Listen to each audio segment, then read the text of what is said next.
This morning, paying tribute to number 92, how a weekend youth football tournament is honoring the memory of a former player who lost his life in a car crash.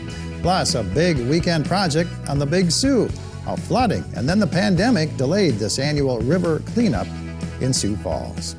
Good morning. This is KELOLAND on the go with all you need to know in news and weather as you start your Sunday. We also have your boredom busters coming up, but first, our top story. A South Dakota National Guard helicopter crew hoisted a man to safety after he fell some 100 feet in the Badlands National Park Saturday. Local volunteer firefighters and the Park Service rangers found the 33-year-old man in a deep crevice in the Norbeck Pass area, suffering from head injuries. They made several attempts to pull the man out with ropes, but when those efforts failed, they notified the National Guard. Their Black Hawk helicopter hoisted the man out of the crevice last night and turned him over to an ambulance crew for transport to Monument Hospital in Rapid City. There's no word yet this morning on the man's condition. A local youth football team is honoring a former player who lost his life in a car crash. 15-year-old Barry Grieve died in that crash on Interstate 229 last November. Before he became a freshman at Lincoln High School, Grieve played for the South Dakota Youth Miners Club football team. The Barry Grieve Memorial Tournament in Harrisburg is taking place this weekend in his memory. Barry's parents say they're grateful for everything the team and the rest of the community has done to remember and honor their son who wore number 92.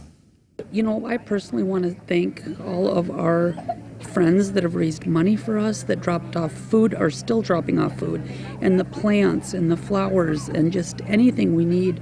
It's been very touching, you know. I mean, we've gone through such a terrible time in our lives, so the community has been absolutely wonderful, and I want to thank everybody for that.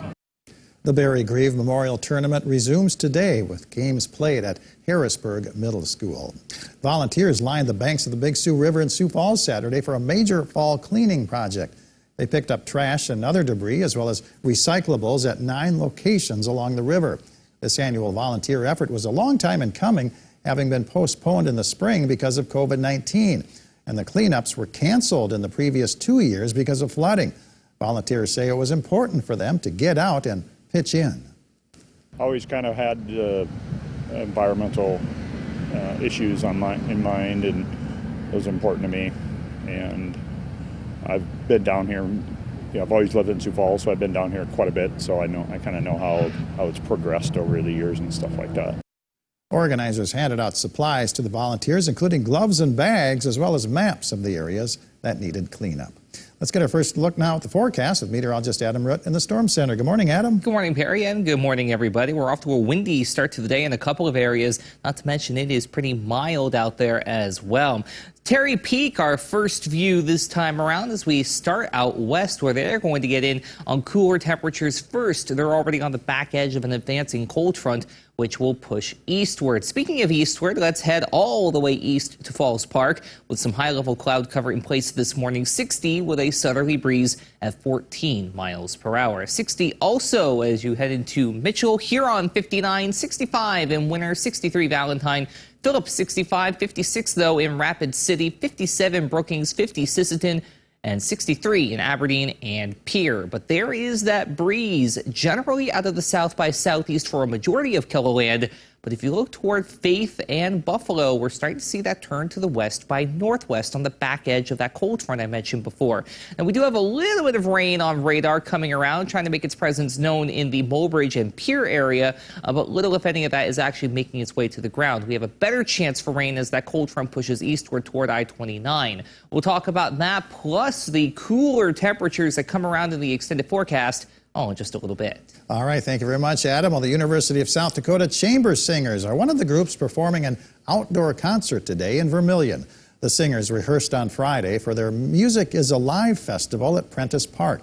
The festival will feature 7 musical groups from USD as well as performers from Vermilion High School. The whole idea of it is that we are trying to let people know that music is alive and well in these really challenging times. It's been an interesting road for us to try to figure out how to be able to rehearse and get these ensembles going at the beginning of the year. And we are just very excited to be able to share them in an outdoor masked, socially distanced space where people can actually hear live music. And that music starts at 2 o'clock this afternoon, and guests are asked to bring their own lawn chairs or blankets. Riverview Christmas Tree Farm in Canton is hosting a pumpkin festival that includes pumpkin picking, pumpkin painting, pumpkin games, and a pumpkin slingshot. There will also be hay rides, farm animals, and fall crafts. Today's hours are from noon to 5. The Sioux Valley Model Engineers Society is hosting a free open house from 11 to 4 on the north side of the WH Line Fairgrounds. The open house includes the largest permanent model train layout in South Dakota. Visitors are asked to practice social distancing. Wind your way through 11 acres of twists and turns in the shape of a giraffe at the Heartland Country Corn Maze. The hours are from noon to 5. The maze is located east of Harrisburg on South Dakota Highway 11. And it's a doubleheader of pro football action on KELOLAND TV. Coverage starts at 11 a.m. with the NFL Today. The Las Vegas Raiders take on the Kansas City Chiefs at noon.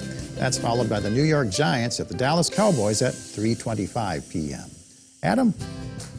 Oh, there's our cold front that we're going to be keeping an eye on later this afternoon and evening, just sparking a couple of smaller showers at first, but it's going to interact with a more unstable air mass closer to the I-29 corridor, and then that front will act as a focal point for activity in the form of showers and thunderstorms, some of which may be strong to severe in intensity. We do have our slight risk level 2 out of 5 in place from roughly the Watertown area points south on I-29, eventually into southwestern Minnesota and northwestern Iowa. A marginal risk on the back edge from Roberts County to Madison, eventually into Yankton County as well. Gusty winds and hail are the primary concern with any storm that does pop up, but there's always that non-zero isolated tornado risk. And there are those storms popping up just after 4 to 5 p.m. along and east of I-29. They will then move into parts of Minnesota and Iowa afterward, with a few more showers on the back edge of that boundary going into Sunday night. Now, Monday afternoon and evening, we could see a few more showers north of I-90 toward the North Dakota border, but that's going to be just about it. Scattered showers and only up there. A widespread soaking rain remains rather elusive overall, but we do at least have a few of those opportunities for rainfall to talk about, which at this point is better than nothing. 7-day forecast features some warm weather today, especially if you are in the Sioux Falls area. 82 the high temperature today, with lows only getting into the 40s across much of the region. And then we get ready for, well, a cooler day on Monday. But here's a wider view of what we're going to be keeping an eye on. The further south and east you go, the warmer we get. That's the better opportunity to see 80s for high temperatures with that threat for thunderstorms. But out west, we cool down first with low temperatures in the 60s. There are those overnight lows generally in the 40s with a couple of 30s out in western parts of KELOLAND. And one more time, the 7-day forecast. And you notice, though, by the end of the week, it gets chilly. Low 50s by day, low 30s by night. Fall weather is on the way, folks. It's only a matter of time until it gets here and sticks around. Well, thank you for joining us for KELOLAND on the Go. You can get up-to-the-minute developments right here on KELOLAND.com. Have a great day.